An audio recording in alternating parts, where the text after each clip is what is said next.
प्रशासनाकडून माहिती मिळालेली आहे की पूर पातळी वाढण्याचा संभव आहे।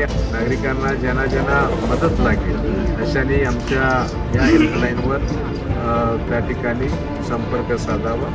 आम्ही सदैव आपल्या मदतीकरता तयार आहोत।